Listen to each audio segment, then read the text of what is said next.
우리 함께 기도하며 예배로 나가겠습니다. 기도드리겠습니다. 사랑이 많으신 하나님, 감사합니다. 하나님, 오늘 우리를 이 자리로 불러주셔서 우리가 하나님께 예배드릴 수 있게 해주셔서 감사합니다. 하나님, 우리의 예배 가운데 함께 하셔서 우리가 홀로 예배드리지 않게 하시고, 하나님 또 말씀 듣고 세상에 나아가서 말씀대로 살아갈 수 있는 힘과 용기를 더하여 주옵소서. 감사합니다. 살아계신 예수님 이름으로 기도드립니다. 아멘.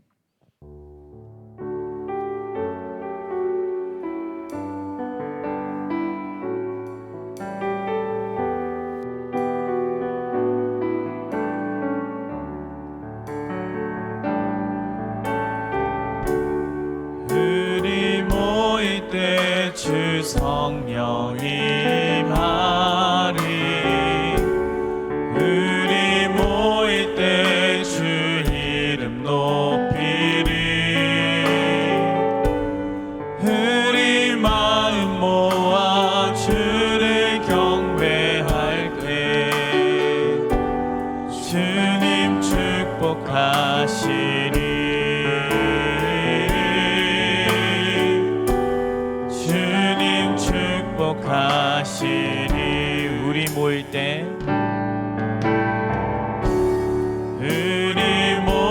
때 주 성령이 임하리.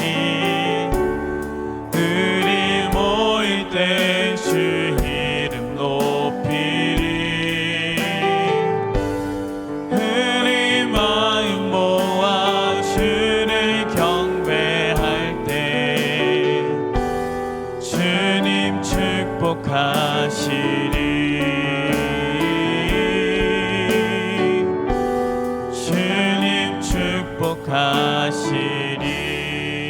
축복하시리.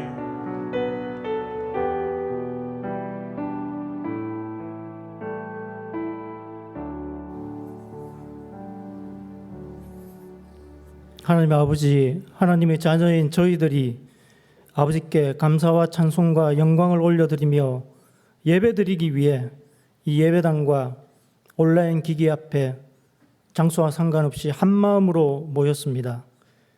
저희들이 온 마음으로 드리는 감사와 찬송과 영광을 받아주시기를 간절히 원합니다. 이 지구 위에 수십억의 사람들 중에서 지극히 작은 저희 한 사람 한 사람의 예배를 받아주시고 저희 간구에 귀 기울여 들어주시는 아버지께 감사드립니다. 코로나로 인한 이 어려운 상황 속에서도 국가의 체제와 질서가 굳건하고 저희 한 사람 한 사람도 견뎌갈 수 있게 하심에 감사드립니다.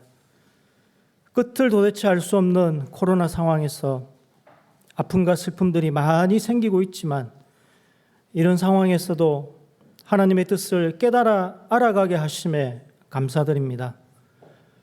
아무리 인간이 과학기술을 발전시켰더라도 코로나 바이러스 하나 때문에 벌써 국내외에서 수천만 명이 확진되었고 130여만 명이 죽었으며 앞으로 얼마나 더 많이 감염되고 죽을지 알지 못하여 인간의 나약함을 절실히 깨닫게 해주심에 감사드립니다.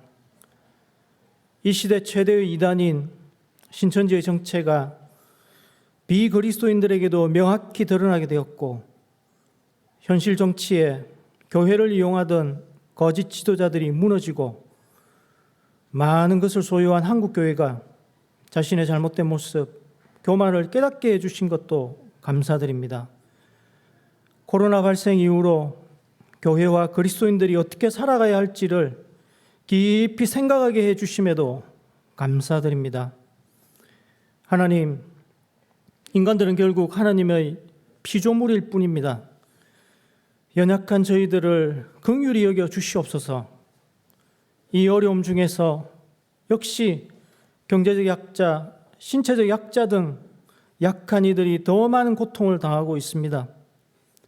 오늘 전 세계에서 하나님께 간구하는 기도들을 들으시고 이 코로나 바이러스로부터 벗어날 수 있도록 도와주시옵소서.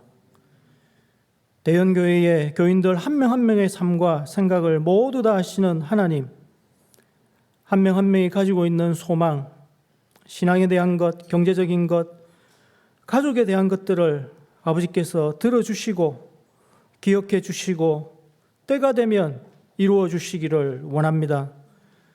부모의 보살핌 없이는 아무것도 할 수 없는 영유아들, 그 아이들을 위해 하나님께 기도하며 자신들의 모든 것을 다해 보호하는 부모들의 마음을 알아주시고 그 아이들을 보호해 주시옵소서.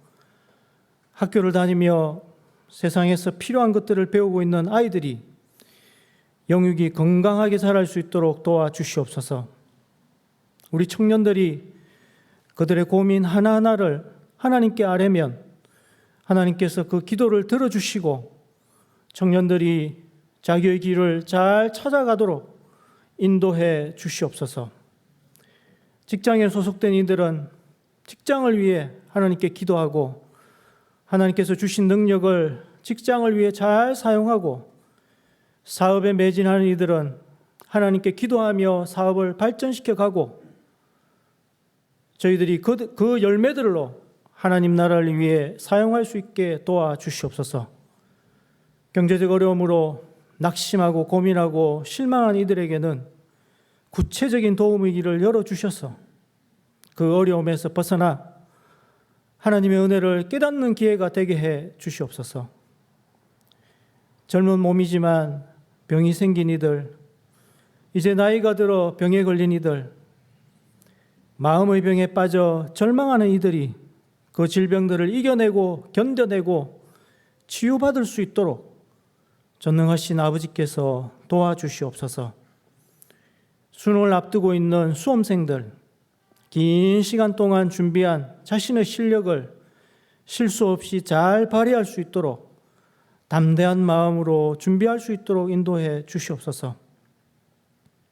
하나님, 믿음을 강구하는 이에게 믿음을, 건강을 강구하는 이에게 건강을, 물질이 필요한 이에게는 물질을, 마음의 평안이 필요한 이에게는 평안을 그들의 입으로 기도로 간절히 구한다면 항상 저희들을 보살펴 주시는 아버지께서 그 인자와 성실을 끊지 마시고 아버지의 뜻과 방법으로 응답해 주시옵소서.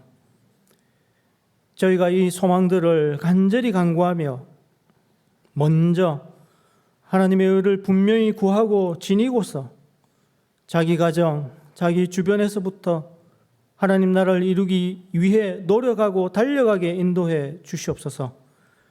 이 어지러운 세상에서 모든 것을 잘 분별하는 그리스도인들이 될 수 있도록 감화 감동시켜 주시옵소서.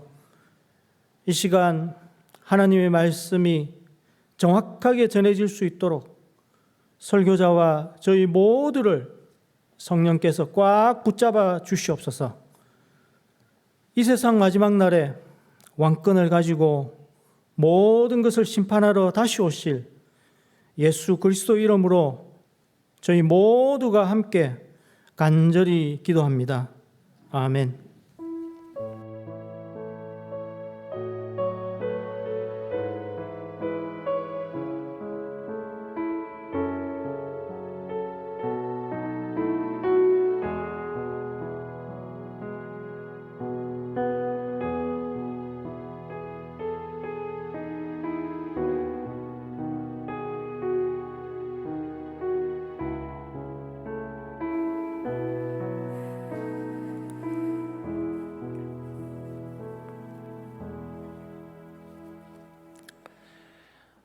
오늘 우리에게 주신 하나님의 말씀은 신약성경입니다. 히브리서 12장 1절로 3절 그리고 이어서 12절, 13절 말씀입니다.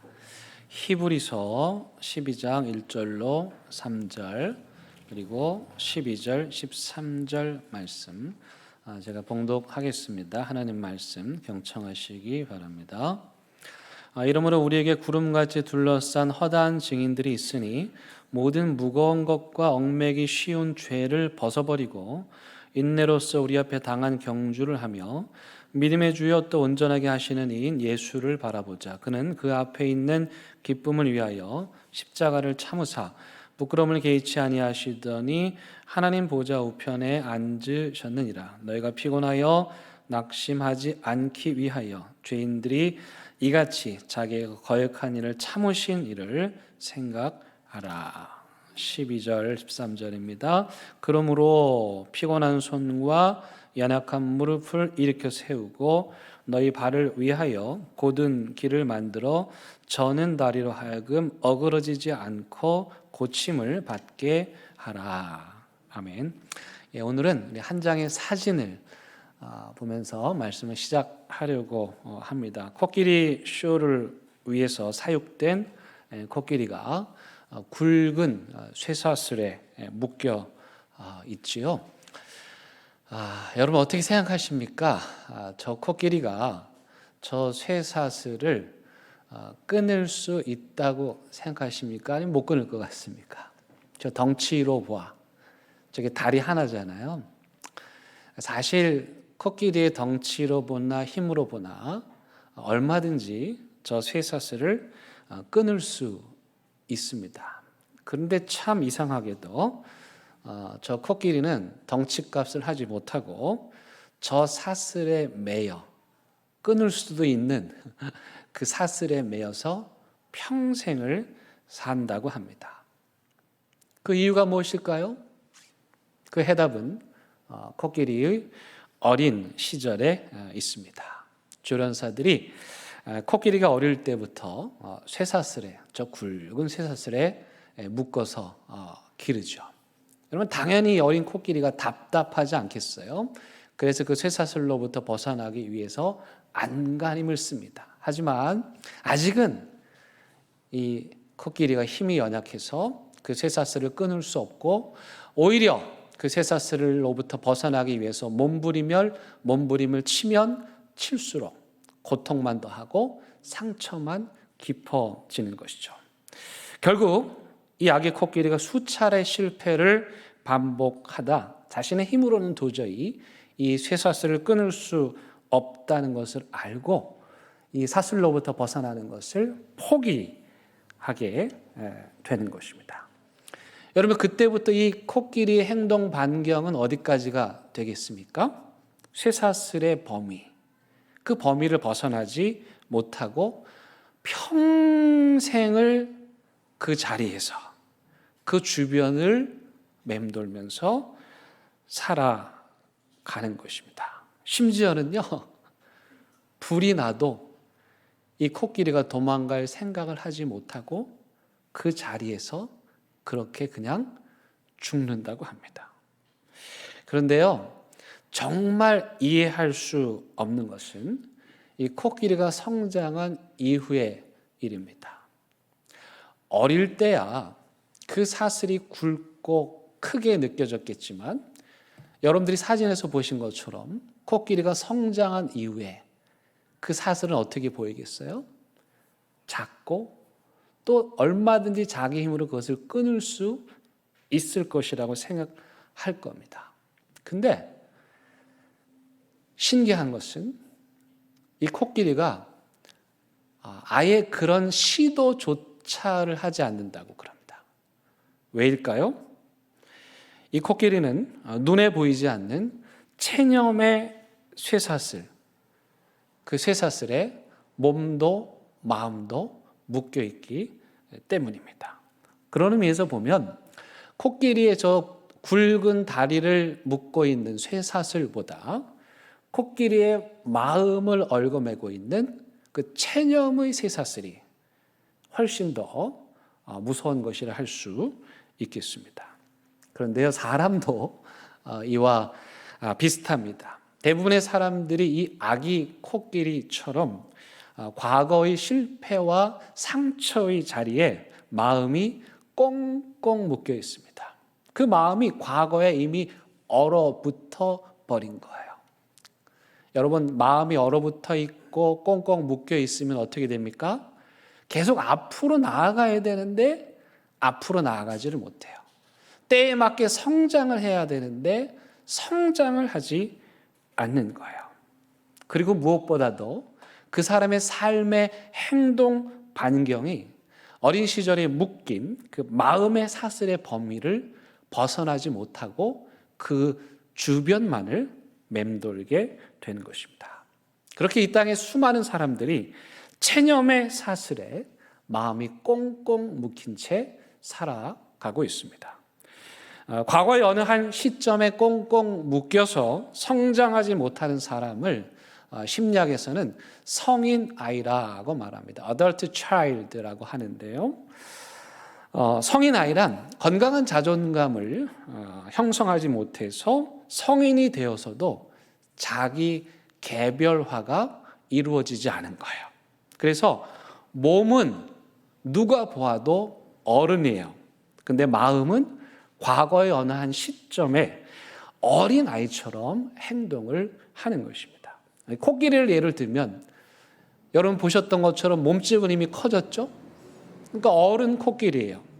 근데 행동은 어떻게 해요? 아기 코끼리처럼 행동을 하는 겁니다. 덩치만 큰 어린 코끼리. 이게 바로 성인 아이입니다. 그런데 심리학자들에 따르면 대부분의 사람들이 청소년기에서 그 마음의 성장이 정체되어 있다고 합니다. 여러분 청소년기를 한번 돌아보시기 바랍니다. 좀 오래된 얘기긴 하지만 그때 우리가 그 쇠사슬로부터 벗어나기 위해서 얼마나 많은 몸부림을 쳤습니까? 그런데 잘 안 되고 지치고 그러다 어떻게 해요? 그 자리에 주저앉게 된 것이죠. 그렇게 어른이 되어서 몸은 누가 봐도 어른인데 마음은 그때 꽁꽁 묶인 청소년기의 아이로 살아가는 것입니다. 히브리서는 우리의 마음을 꽁꽁 묶고 있는 이 쇠사슬을 15절에서 우리가 읽지는 않았지만 쓴뿌리라고 표현을 합니다. 제가 읽어드립니다. 너희는 하나님의 은혜에 이르지 못하는 자가 없도록 하고 또 쓴뿌리가 나서 괴롭게 하여 많은 사람이 이로 말미암아 더럽게 되지 않게 하라. 여기 쓴뿌리라고 하는 이 표현이 나옵니다. 이 마음의 쓴뿌리는요, 평상시에는 별 문제가 없어요. 그런데 누군가 그 쓴뿌리를 건드리면 우리 마음이 요동을 치는 거예요. 아니 이 사람이 왜 갑자기 이렇게 이런 행동을 할까 싶을 정도로 그 사람이 완전히 돌변하게 되는 것이죠. 여러분 그렇다면 우리의 마음에 자리 잡고 있는 그 쓴뿌리들은 어떤 것들이 있을까? 지난주에 말씀드린 것처럼 누군가를 향한 원망, 마음의 깊은 쓴뿌리입니다. 분노, 상처, 그리고 두려움, 원망, 자기 연민 이런 것들이 다 우리 마음속에 자리 잡고 있는 쓴뿌리들이지요. 그런데요, 오늘은 그 많은 쓴뿌리들 중에서 가장 근본적이면서 모든 마음의 병의 근원이 되는 하나만 살펴보려고 합니다. 그게 뭐냐면 열등감입니다. 열등감. 열등감은 일단 무게를 잰다는 뜻이죠. 예, 무게를 재는 거예요. 무게를 재보니 내가 다른 사람들보다 가벼운 거예요. 그럴 때 마음이 구겨지고 그늘지고 상처를 입게 되는 거죠. 어떤 사람들은 외모에 대한 열등감이 있습니다. 누구나 한 번쯤 다 그런 시절을 겪었을 텐데 코 높이를 좀 높여보려고 하고 아무도 보지 않는 그 점 하나 때문에 고민하고 밤을 지새며 그 여드름을 모나미 볼펜 그 뚜껑으로 짜내기도 하면서 아무도 안 보는데 대한민국의 성형외과는 날이 갈수록 늘어가고 그런가 하면 학력에 대한 열등감도 참 깊습니다. 어떤 학교를 나왔느냐 또 그 학교에서도 어떤 과를 나왔느냐를 따지고 지위를 따지고 집안을 따지고 연봉을 따지며 그렇게 사람들이 수많은 열등감에 얽매여서 살아갑니다. 여러분 이 세상에 열등감이 없는 사람은 아무도 없고요. 정도의 차이만 있을 뿐 우리 마음 안에는 다 크고 작은 열등감들을 가지고 있습니다. 성경에도 보면 이 열등감 때문에 힘들어했던 사람들이 참 많습니다. 그 중에 한 사람이 바로 이스라엘이 첫 번째 초대 왕이었던 사울 왕입니다. 근데 사실은 이 도대체 사울 왕이 왜 이런 열등감을 가지게 되었을까 의아하지 않을 수가 없어요. 왜냐하면 성경이 사울 왕을 설명할 때 일단 뭐라고 말하냐면 잘생겼다. 여러분 성경에서 어떤 사람을 소개할 때 잘생겼다고 소개한 사람이 많지 않아요. 근데 성경의 저자는 사무엘이 잘생겼대. 사울 왕이 잘생겼대요. 잘생겼을 뿐만 아니라 키도 커서 다른 사람들보다 머리가 하나가 더 있었대요. 몸매도 좋았대요. 그런가 하면 어떻습니까? 신앙적으로도요. 이 사울 왕은 하나님과 막힘이 없이 소통할 정도로 그렇게 성령으로 충만한 사람이었어요. 근데 참 이상하게도 누가 봐도 열등감이 없을 것 같은 이 사울 왕이 열등감이 깊었고 그 열등감 때문에 무너지게 되는 거죠. 근데 생각해 보면 일리가 있는 게요. 여러분 학교에 아이들이 꼴찌들한테는 열등감이 없어요. 그 아이들은 항상 해피합니다. 누가 열등감을 가집니까? 1등에 가까운 아이들. 1등에 가까울수록 열등감이 더 깊은 거죠. 이런 열등감을 가진 사람들에게 나타나는 특징들이 있는데요. 첫 번째는 자기보다 월등한 사람을 만나면 그냥 미운 거예요. 이유가 없어요. 처음 만났는데도 그냥 미운 거예요. 여러분 사울 왕을 보십시오. 다윗이 얼마나 훌륭한 사람입니까? 그들이 골리앗 때문에 고통당할 때 다윗이 등장해서 그들의 어려움을 해결해 주었잖아요. 근데 이 다윗이 전쟁에서 돌아올 때 사람들이 이야 다윗 진짜 최고다. 사울 왕이 죽인 사람은 1000명이라면 다윗이 죽인 사람은 10,000명이다. 이렇게 칭찬을 했더니 그 소리를 듣고 사울 왕의 열등감이 폭발해 버립니다. 그때부터 어떻게 해요? 이 다윗을 잡아 죽이려고 하죠. 사울 왕에게 있어서 다윗은요 그냥 보기만 해도 존재 자체로 미운 사람이었습니다. 두 번째, 열등감이 심한 사람들에게 나타나는 특징은 자신 안에 있는 그 내적인 결핍을 외형적인 그 어떤 것으로 채우려고 한다는 것입니다. 이 사울 왕이 아말렉과 전투를 벌이죠. 하나님께서요 아말렉 사람들 갖고 있는 거 하나도 뺏지 마라. 전리품을 취하지 마라. 그렇게 말씀을 하셨습니다. 근데 이 사울 왕이 아말렉과 전투에서 승리를 하고 그들이 가지고 있는 것 중에 좋은 것, 소위 말해서 명품들을 전리품으로 취하였습니다. 아마도 두 가지 이유에서였을 것입니다. 첫 번째는 내가 이런 왕이다. 내가 싸워서 승리한 왕이다. 승리의 증표로 그 전리품들을 취하였을 것입니다. 두 번째는 바로 이 사울 왕 마음 안에 있는 그 내적인 결핍들을 눈에 보이는 그 가치 있는 물건들로 채우려고 했던 것 같습니다. 여러분 오늘날에도 명품을 좋아하시는 분들 많이 계시죠? 저는 그 명품을 잘 알지 못하지만 그 명품을 좋아하고 선호하시는 분들 중에 다는 아니지만 대부분의 경우 명품에 빠진 분들은 마음에 깊은 열등감이 있는 분들입니다.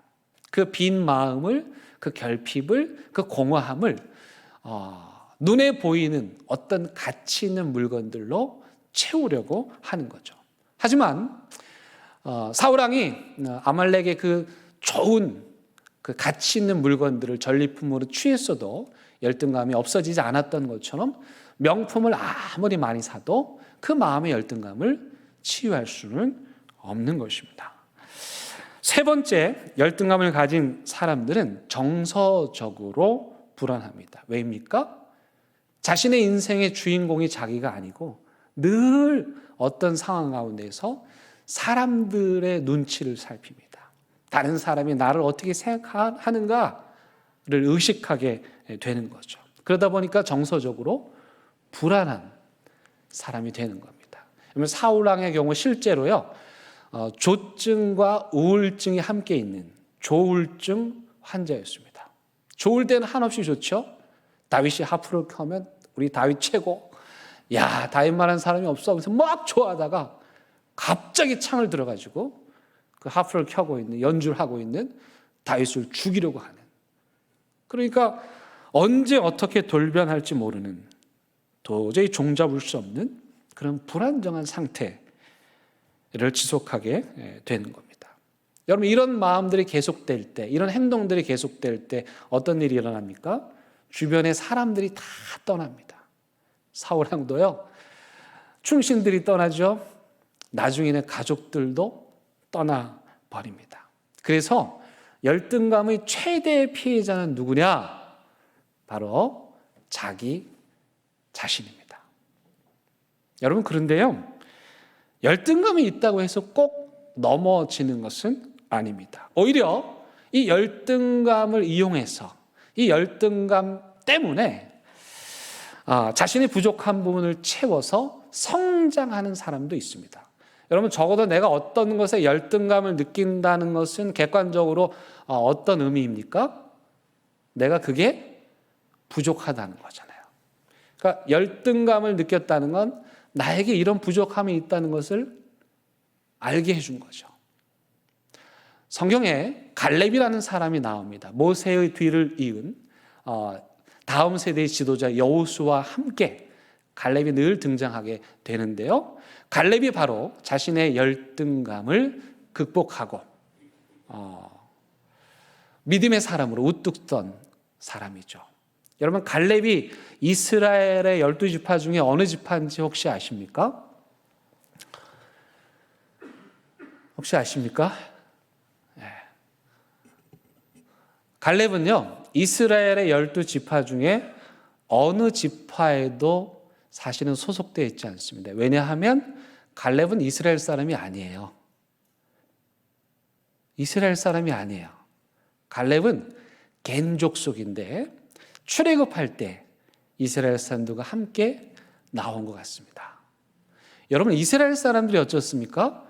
인종, 혈통 굉장히 중요시하는 사람들입니다. 그래서 이 사람들은요, 이스라엘 사람 그리고 나머지는 다 뭐예요? 이방인이에요. 그만큼 순수 혈통을 중요하게 여기는 사람들인데, 이 갈렙이 그 인종적 편견을 가진 이스라엘 사회에서 살았다는 건 그만큼 눈으로 드러나는, 겉으로 드러나는 그런 차별, 그리고 그로 인한 심각한 인종적 열등감을 겪을 수 있었다는 것입니다. 여러분, 다른 것들은 감출 수 있잖아요. 근데 이 인종적인 건 감출 수가 없어요. 여러분, 여기 한국 사람, 또 중국 사람, 일본 사람 함께 섞여 있다고 생각해 보세요. 시간이 좀 지나면 희한하게도 우리는 저 사람은 일본 사람, 저 사람은 중국 사람, 이렇게 분간할 수 있잖아요. 이 인종은 겉으로 다 드러나는 거란 말이에요. 그러니까 이 갈렙은 어디 가도 다 이 사람은 이스라엘 사람이 아닌 거예요. 그런데 이 갈렙이 인종적 편견이 심한 그 이스라엘 사회에서 정말 열등감이 깊은 나락으로 빠질 수 있는 그런 상황 가운데에서도 그가 열등감을 딛고 일어서서 이스라엘 백성의 지도자가 된 것입니다.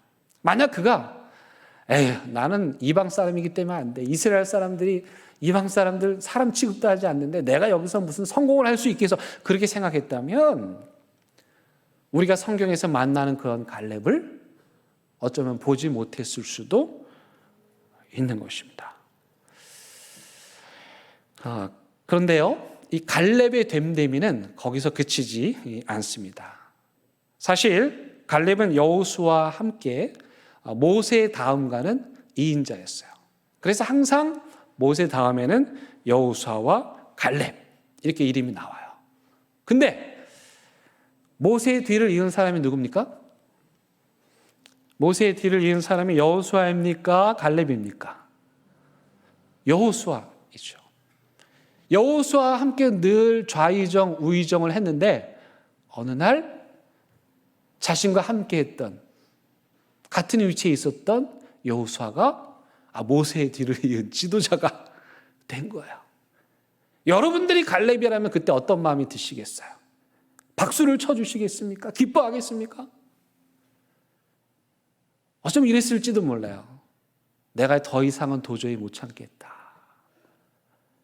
어떻게 이럴 수가 있느냐? 이 나를 차별하는 거 아니냐? 분노가 폭발할 수 있었지 않았겠어요? 그런데 놀라운 사실은 이 갈렙이요, 여호수아 정복 전쟁에서 이 여호수아의 리더십을 존중해 줍니다. 여호수아의 말에 복종하는 거예요. 여기에 갈렙의 위대함이 있는 것입니다. 여러분, 2등은요 항상 위험한 자리입니다. 왜냐하면 자신이 1등하고 가깝다고 생각하기 때문에 언제라도 자신이 1등을 할 수 있다고 생각하는 거야. 그래서 1등에 대해서 가장 깊은 열등감을 느끼는 거죠. 사실 현실적으로 생각해 보면 2등을 한 것만으로도 대단하잖아요. 그런데 2등을 한 사람들은 거기에 만족하지 않고 1등 자리를 계속해서 보게 되어 있습니다. 그래서 2등은 언제나 마음을 지키기 어려운 그런 자리입니다. 그런데 갈렙은 그 위험한 자리에서 자기 마음을 잘 지켰죠. 여러분, 교회에서 열등감이 깊은 사람들이 직분자가 되고 교회 일을 한다면 어떤 일이 일어날까요? 만약 어떤 사람이 선교회 회장이 됐는데 열등감이 깊은 분이야. 그럼 그 선교회에 어떤 일이 일어날까요? 일단 그 회장보다 잘난 사람이 있으면 안 돼. 회장보다 일을 더 열심히 해도 안 돼. 그러면 회장이 그 사람을 어떻게 해서든지 그 일을 하지 못하도록 방해를 하겠죠. 그냥 미운 거예요. 그래서 돌아다니며 험담을 하고 오해를 만들고 시기를 하고, 그러다 보면요 그 사람 주변의 사람들이 하나 둘씩 사라집니다. 당연히 시험에 들게 되고 믿음의 길에서 낙오하게 되는 거죠. 여러분, 히브리서가 왜 쓰여졌는지 아십니까? 바로 그렇게 믿음의 길을 가다가 넘어진 사람들, 시험 든 사람들을 위해서 쓰여졌습니다. 이 히브리서는 한편으로는 그 넘어진 자들을 일어나라고 격려하지만 또 한편으로는 채찍질을 하면서 빨리 일어나서 풀을 털고 일어나서 믿음의 길을 가라고 재촉합니다. 여러분, 1절 말씀 보니까 무거운 것과 얽매이기 쉬운 죄를 벗어버리라 말씀합니다. 무거운 것, 우리를 앞으로 나아가지 못하게 하는 것, 우리를 꽁꽁 묶고 있는 것, 그 무거운 것 벗어버리라. 오늘 말씀의 제목이 나는 내가 무겁다입니다. 이 말씀 제목 보시고 혹시 스스로 찔렸는 분이 없을지 모르겠습니다. 이거 내 몸무게를 두고 하는 말인가? 그렇지 않고 마음을 두고 하는 말입니다. 나는 내가 무겁다. 마음이 너무 무거워요. 마음이 천근만근이에요.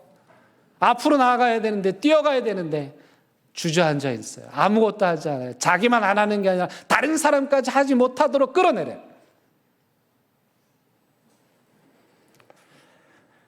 그래서 히브리서의 저자는 우리로 하여금 그 열등감의 자리, 그 상처의 자리를 딛고 일어나라고 말씀합니다. 그렇다면 우리가 어떻게 이 열등감이라고 하는 쓴 뿌리를 다 벗어버리고 일어날 수 있을까? 첫 번째는요, 너무 중요한 건데, 여러분, 나에게도 열등감이 있다는 사실을 인정하는 거예요. 신기하게도요, 열등감이 있는 사람들은 자기가 열등감이 있다고 인정하지 않아요. 근데 그건 문제 해결에 전혀 도움이 되지 않는 거예요. 오히려 나에게 이런 열등감이 있구나, 그렇게 인정을 해야 열등감이 내 마음의 주인 노릇을 하지 못하게 됩니다. 두 번째, 열등감을 극복할 수 있는 비결은 뭐냐면 남의 손에 든 사과를 부러워하지 말고 내 손에 든 하나님께서 나에게 주신 그 사과를 보고 감사하라는 것입니다.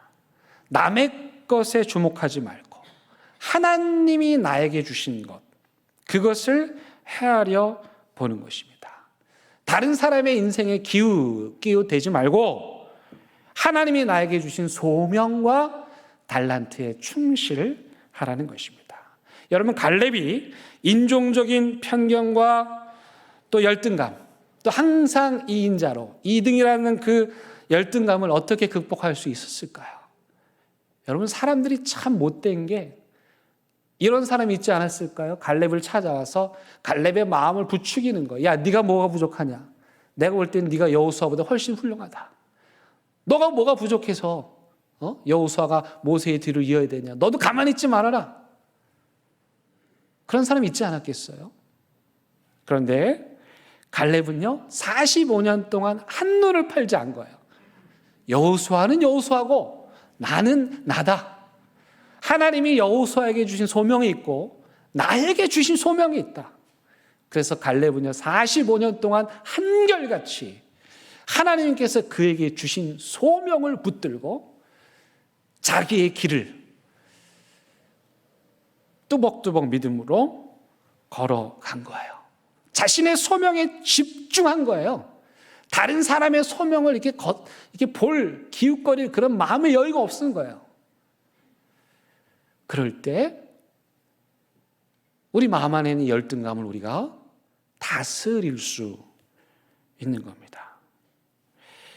세 번째는 하나님께서 우리에게 주신 것들로 어린 시절 우리를 묶고 있던 과거의 사슬들을 끊어내야 됩니다.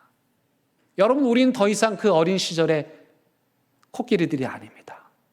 그때 힘이 없어서 그 사슬에 묶여 있었지만 지금은 하나님께서 많은 걸 주셨잖아요.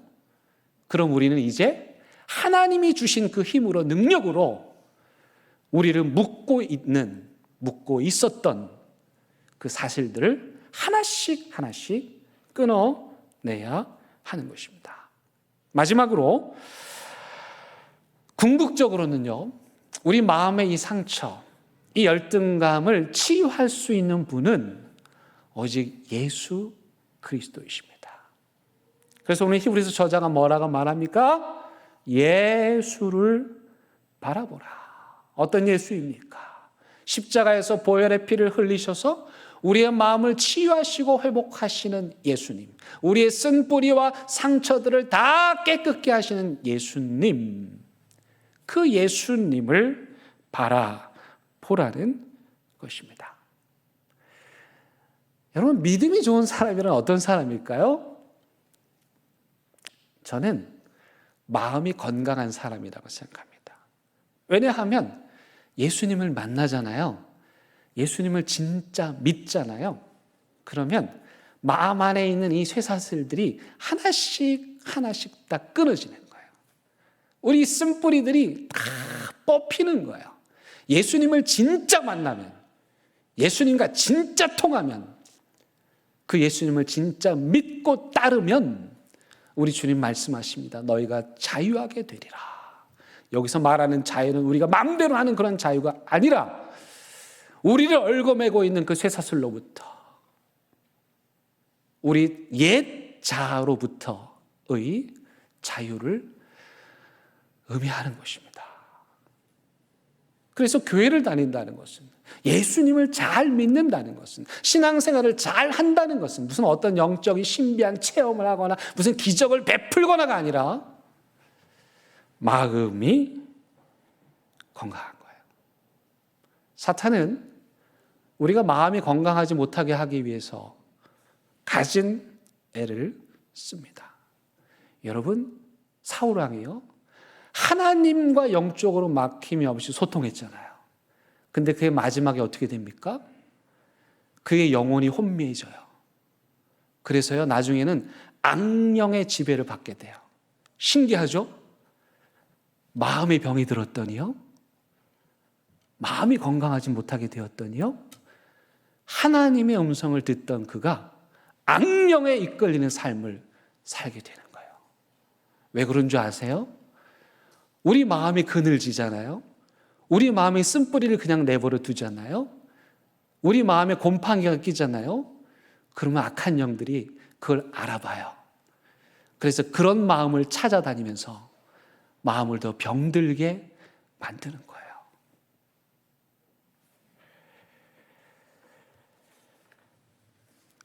사랑하는 대형교회 성도 여러분, 하나님께서는 우리가 그 어떤 것에도 얽매이지 않고 새털처럼 가볍게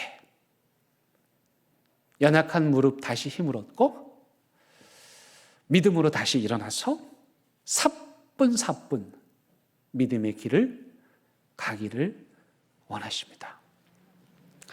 제가 남산에서 그 마라톤 동호회 사람들을 봤어요. 저랑 차이가 뭐냐? 그들도 뛰고 저도 뛰는데 뛰는 모습이 다릅니다. 그 사람들은 온몸에 군더더기가 없어요. 지방 덩어리가 없어요. 날씬해요. 뛰는 거 보면 사뿐사뿐. 근데 저는 살덩어리가 좀 있어가지고 뛰면 사뿐사뿐하지가 않아. 뒤뚱거려요. 둔해요. 우리 마음의 지방 덩어리들을, 이 열등감의 지방 덩어리들을 그대로 두고 믿음의 길을 갈 수는 없는 거예요.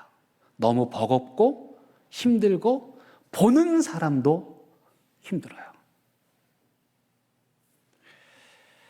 사랑하는 대형교회 성도 여러분, 우리의 마음을 하나님께서 다 아십니다.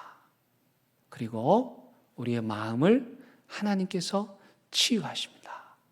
그리고 우리의 마음을 꽁꽁 얽어매고 있는 그 쇠사슬 하나님께서 끊어 주실 것입니다. 그러니 그분 안에서 다시 새 힘을 얻고 그 마라톤 선수들처럼 믿음의 경주를 멋지게 하는 저와 여러분들 다 될 수 있기를 주님의 이름으로 부탁을 드립니다. 우리 함께 말씀 생각하며 찬양하겠습니다.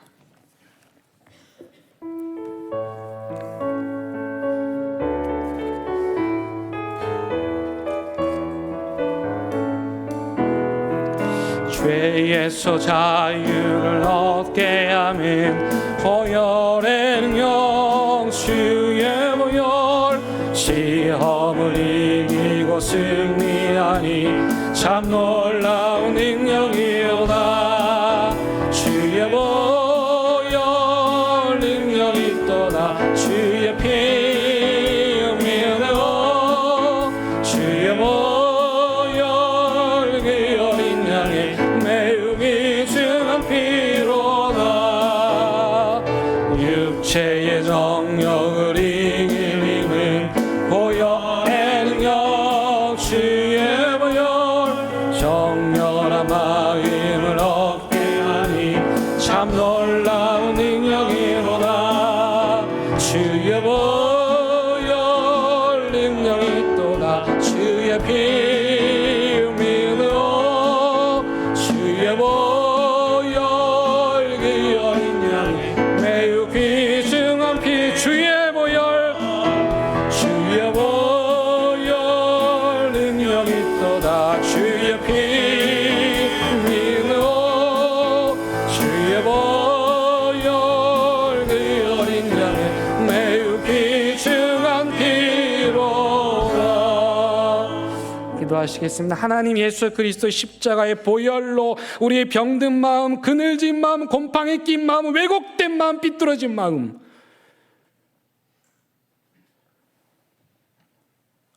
과거의 쇠사슬에 꽁꽁 묶여서 한 걸음도 나가지 않으려고 하는 이 무거운 마음 치유하여 주시옵소서. 새털처럼 가볍게 우리 예수님과 함께 믿음의 길 열심히 달려가는 우리 모두가 되게 하여 주옵소서. 예수님의 이름으로 기도드립니다. 아멘.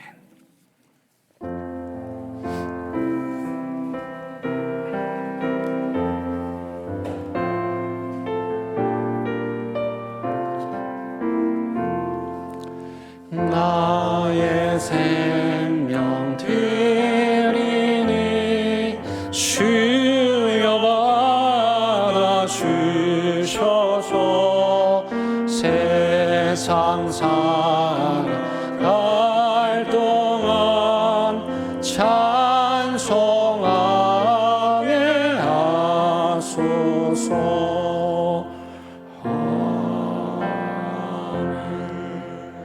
하나님, 이 시간 하나님께서 우리에게 주신 건 너무너무 많아서 감사의 마음으로 귀한 예물, 마음의 헌신 하나님께 올려드립니다. 받아주십시오. 하나님 기뻐해 주십시오. 그리고 어려움 중에도 힘든 가운데도 드리는 모든 손길들, 그 마음, 그 고백 기억하시고 축복하여 주옵소서. 이제 우리 다시 삶의 현장으로 나아갑니다.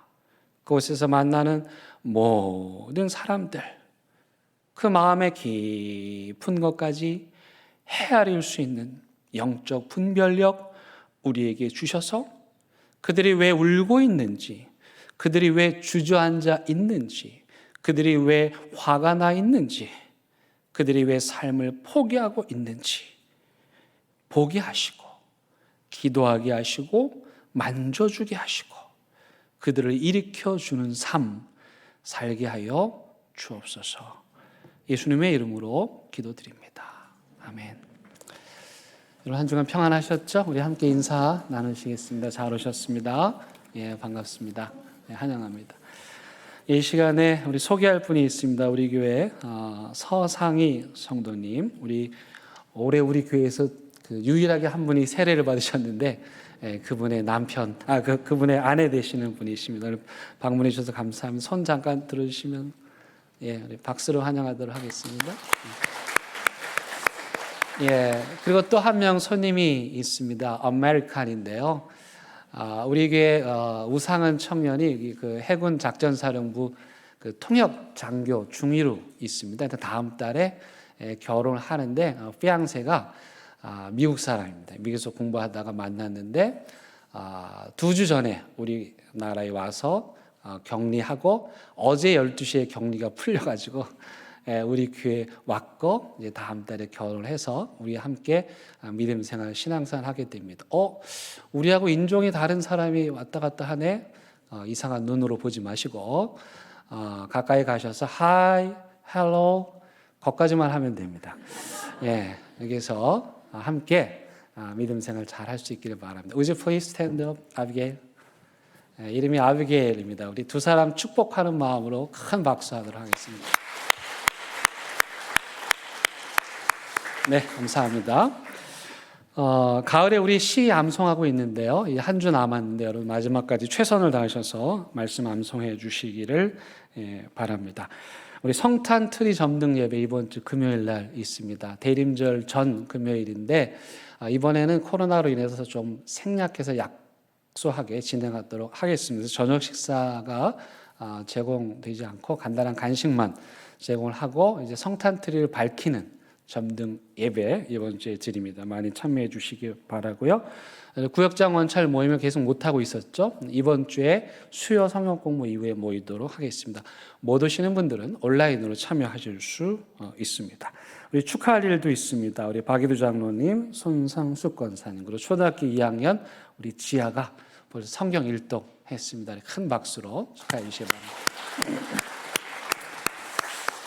그다음에 우리 박남을 장로님께서 CBMC 기독 실업인이라고 번역할 수 있겠죠?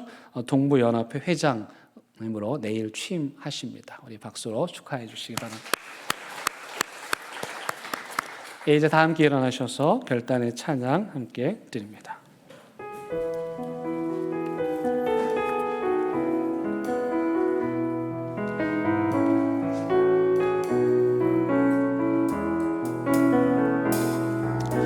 하나님의 고요히 감사하여 그 놀라운 평화를 누리며